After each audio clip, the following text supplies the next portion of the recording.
जोहार, नमस्कार एंड आप सभी को गणतंत्र दिवस की हार्दिक शुभकामनाएं। Happy republic day to all of you. आज का दिन एक पवित्र दिन है। हम सभी को एक गणतंत्र राष्ट्र का निर्माण होता है।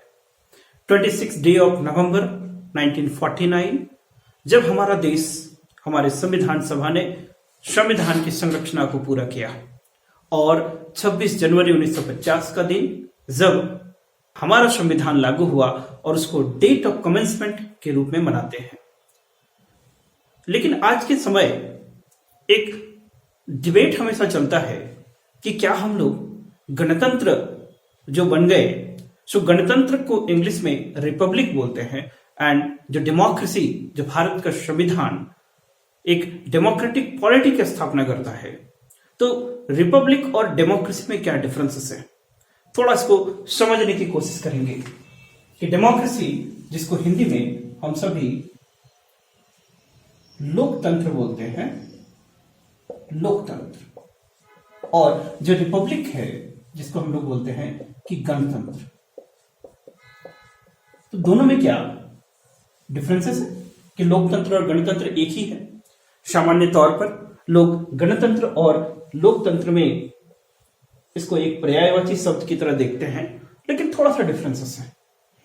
तो हमको समझने के लिए थोड़ा पॉलिटिकल ओरिजिन पे जाना पड़ेगा और ब्रिटेन के संविधान और यूएसए के संविधान के बारे में थोड़ा सा रेफरेंस या चर्चा करनी होगी। सभी को पता है कि जब लोकतंत्र की जब बात आती है तो ये विचारधारा आती है कि लोकतंत्र क्या है ना, ये कंडीशन है। लोकतंत्र इट इज ए नोशन जो किसकी बात करता है ना, जो फ्रीडम की बात करता है, जो किसकी बात करता है, जो डिग्निटी की बात करता है, जो किसकी बात करता है, इंडिविजुअल लिबर्टी की बात करता है। तो कुछ हम लोग ये समझते हैं कि जो डेमोक्रेसी है, ये डेमोक्रेसी एक कंडीशंस है जो फ्रीडम के, लोगों की डिग्निटी की, लोगों के लिबर्टी की बात करता है। लेकिन जब ओरिजिन की बात करें तो ब्रिटेन जो पार्लियामेंट्री सिस्टम का जनक कहलाता है, जिसको वेस्टमिंस्टर मॉडल ऑफ गवर्नमेंट भी बोलते हैं, we call it the Westminster model of government. So हम सभी क्या देखते हैं कि वेस्टमिंस्टर मॉडल ऑफ गवर्नमेंट में ना कुछ कुछ कमियां हैं, और जब हम लोग ट्रू सेंस में लोकतंत्र को समझने की कोशिश करेंगे तब उसके डिमेरिट्स हमें समझ में आएगा। पहला पॉइंट कि ब्रिटिश कॉन्स्टिट्यूशन, जो ब्रिटेन का संविधान है, वो कैसा सिस्टम बात करता है कि इसमें कोई चेक्स बैलेंसेस नहीं है। चेक्स एंड बैलेंसेस नहीं है। कि चेक्स एंड बैलेंसेस का क्या मतलब है कि जब संविधान निर्माता, जब वहां का संविधान बना रहे थे, तब ये एक्सपेक्टेशंस नहीं था कि पार्लियामेंट वहां का सोवरेन हो जाएगा, पार्लियामेंट वहां का सुप्रीम हो जाएगा। तो ब्रिटेन का संविधान ना पार्लियामेंट्री सोवरेनिटी को स्थापित करता है। जो ब्रिटिश पार्लियामेंट है वो सारे काम कर सकता है, एग्जैक्ट कि बस मेल को फीमेल या फीमेल को मेल नहीं बना सकता है। मॉडर्न टेक्नोलॉजी में वो भी संभव है। तो एक तरह बात करें कि जो ब्रिटेन का पार्लियामेंट है वो कहीं ना इस जो मेजोरिटारियनिज्म को प्रमोट करता है। ब्रिटेन का पार्लियामेंट जो चाहे वो कर सकता है, मतलब ये मेजोरिटारियनिज्म को प्रमोट करता है। तो यदि हम लोग मेजोरिटारियनिज्म की बात करें तो कहीं ना कहीं लोगों के फ्रीडम कॉम्प्रोमाइज होंगे, लोगों की डिग्निटी कॉम्प्रोमाइज होगी, लिबर्टी कॉम्प्रोमाइज होगी। तो ट्रू सेंस में बात करें कि जो हमारा ऑब्जेक्टिव है कि लोगों का लिबर्टी, फ्रीडम, डिग्निटी, और स्पेशली जो ब्रिटिश मॉडल में कहीं ना कहीं मिसिंग है। तो जब संविधान निर्माता अमेरिका की बात करते हैं कि जो यूएसए का मॉडल है, द यूएस के जो संविधान निर्माता लाइक जेफरसन, मेडिसन, ये फिलोसॉफिकल बेसिस पे इस चीजों को समझते थे कि कहीं ना कहीं इस व्यवस्था में जो तंत्र का जो मेजोरिटारियनिज्म ना हो जाए। लोकतंत्र ऑब्जेक्टिफाई करता है कि लोक का शासन हो, दैट इज कॉल्ड, सबसे सुप्रीम कौन है ना, पीपल ऑफ द कंट्री। लेकिन ये जो व्यवस्था बनी उसमें किसका शासन चल जाता है, मेजोरिटारियनिज्म, तंत्र का शासन चलता है। तो लोकतंत्र में किसको प्रमोट करते हैं, दैट इज कॉल्ड, तंत्र का प्रमोशन हो जाता है, सिस्टम का प्रमोशन हो जाता है। रिपब्लिकन जो है, द रिपब्लिकनिज्म, इसको क्या बोलते हैं, द रिपब्लिकनिज्म।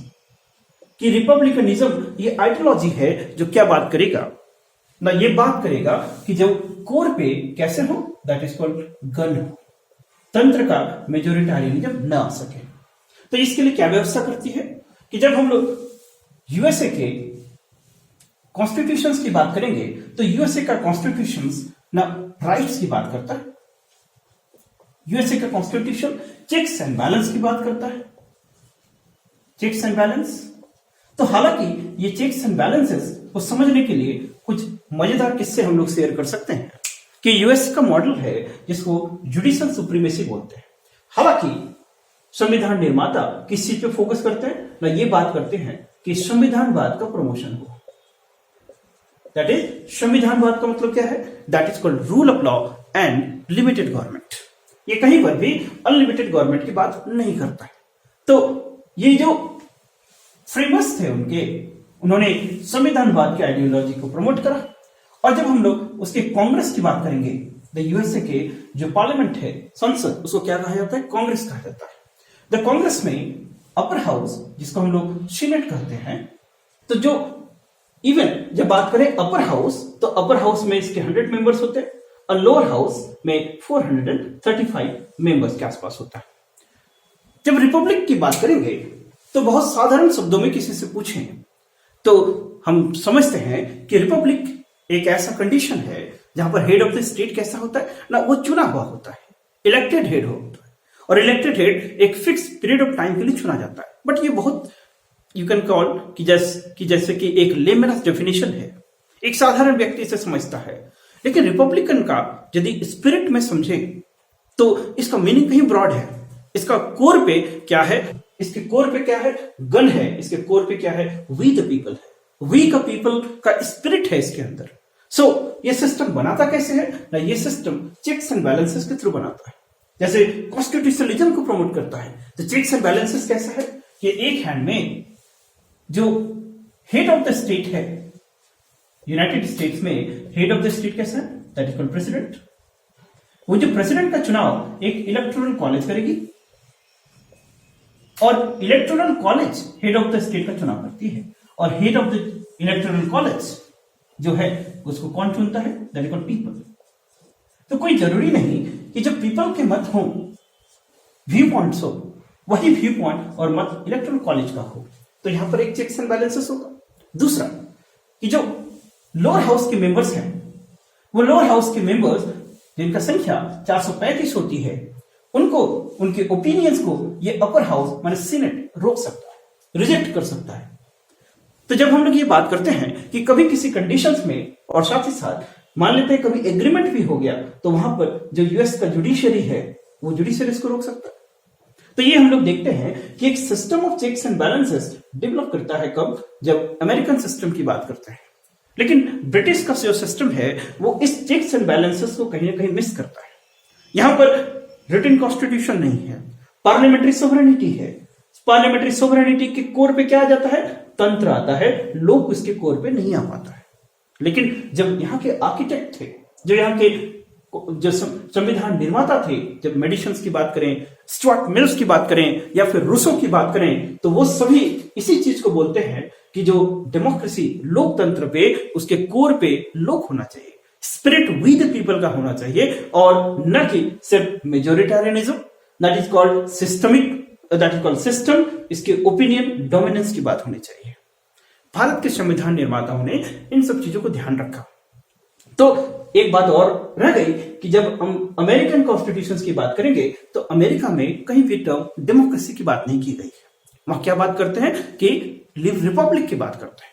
वो थिंकर्स बड़े चिढ़ते थे, समझते थे कि ये जो डेमोक्रेसी है ये मिसनोमर है, कहीं ना कहीं ये अपने नाम का मिसयूज करता है और उसके एसेंस में, बैक हैंड में मेजोरिटेरियनिज्म को अपने अंदर ले आता है। तो यहां पर प्रैग्मेटिक पॉइंट ऑफ व्यू से, ड्यू प्रोसेस ऑफ लॉ के पॉइंट ऑफ व्यू से अमेरिकन सिस्टम इसीलिए पॉजिटिव कॉन्सेप्ट कहा जाता है। तो आज के समय में जब हम लोग बात करेंगे कि डेमोक्रेसी के वेव की या डेमोक्रेटिक सिस्टम की, तो उसका एसेंस कहीं ना लोग को सेंटर पे लाना है। हमारा जो प्रियम्बल है ये कुछ इसी तरह के स्पिरिट को रखता है। भारत का जो प्रियम्बल है, प्रस्तावना, जैसे अमेरिकन कॉन्स्टिट्यूशन एक प्रियम्बल से शुरू होती है, सेम एज भारत का संविधान भी एक प्रस्तावना से शुरू होती है। प्रस्तावना के जो शब्द हैं वो we the people of India से शुरुआत होती है। इसका मतलब है कि दैट पीपल को रियल एम्पावरमेंट होना चाहिए, पीपल पार्टिसिपेंट होना चाहिए डिसीजन मेकिंग प्रोसेस में, ना तंत्र की मेजोरिटारियनिज्म या तंत्र की डोमिनेंस नहीं होनी चाहिए। तो इसको कैसे अचीव करेंगे? तो इंडियन कॉन्स्टिट्यूशन में कुछ दोनों के बीच में सिंथेसिस रखा गया है। तो आज हम लोग का जो दौर है, इस समय हम लोग आधारभूत संरचना की बात करते हैं, ना बेसिक स्ट्रक्चर या डॉक्ट्रिन ऑफ बेसिक स्ट्रक्चर की बात करते हैं। तो भारत के केस में हम लोग संविधान का जो सुप्रीमेसी है, हम लोग के संविधान एक हैंड में आर्टिकल 368 है, दूसरे हैंड में आर्टिकल 32 है कि जुडिशरी को गार्डियन बनाया गया है, कि किसी कंडीशंस में जो पार्लियामेंट जब कैप्चरिंग ऑफ पावर की बात करता, जब मान लेते हैं कि total that is called more than 400 seats जो प्रतिनिधि पार्टी है वो लेके आती है, तब भी क्या संविधान को चेंज कर सकता है क्या? कि 400 लोग यदि सपोर्ट करें कि फंडामेंटल राइट को खत्म कर दिया जाए, क्या ये संभव है क्या?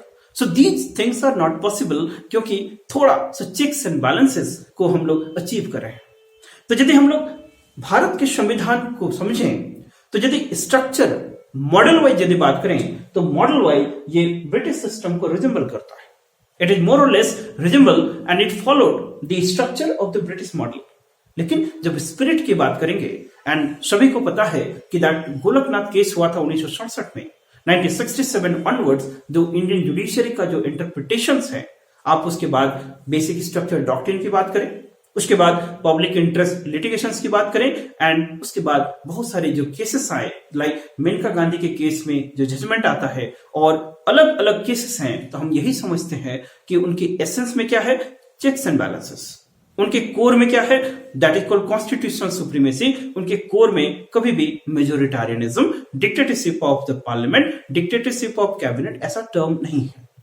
तो हमको थोड़ा सा समझ में आया कि दैट दोनों ही जो टर्म है, लोकतंत्र बेटर है कि गणतंत्र बेटर है। अभी के समय में जो मूवमेंट है उसका ज्यादा से ज्यादा फोकस रिपब्लिकनिज्म की ओर है। तो देर बाय आज 26 जनवरी को हम लोग हर साल गणतंत्र दिवस के रूप में मनाते हैं। इसका एक कारण क्या है? लाहौर सेशन हुआ था जिसमें पूर्ण स्वराज की बात की गई थी, और उसी ऐतिहासिक दिन की तरह जब हम लोग संविधान को बना लिए, 26 नवंबर 1949 को संविधान सभा ने अपने कार्य को कंप्लीट करा, तब हम लोग ऐतिहासिक दिन का वेट किए और 26 जनवरी 1950 को संविधान लागू किया गया। That is called date of commencement, and हर साल हम लोग उसको रिपब्लिक डे, गणतंत्र दिवस की तरह मनाते हैं। तो इस साल के गणतंत्र दिवस में आप अपने थोड़े अंडरस्टैंडिंग को डेवलप करें, और उसी अंडरस्टैंडिंग के तहत थोड़ा एम्पावर हो, एंड एम्पावरमेंट के साथ साथ नई कॉल, नए वो, नए संकल्प रहे कि आजादी के इस 76वें साल में, रिपब्लिक गणतंत्र बनने के इस 76वें साल में आप एक सशक्त नागरिक हो, and we the people of India के स्पिरिट को आप सशक्त, समृद्ध और सार्थक करें। सो इन्हीं शब्दों के साथ आप सभी को गणतंत्र दिवस की हार्दिक शुभकामनाएं, संकल्प नई समृद्धि की ओर लेके जाए, and happy republic day to you. That सभी को जोहार, सत्सल नमन, और have a nice day head.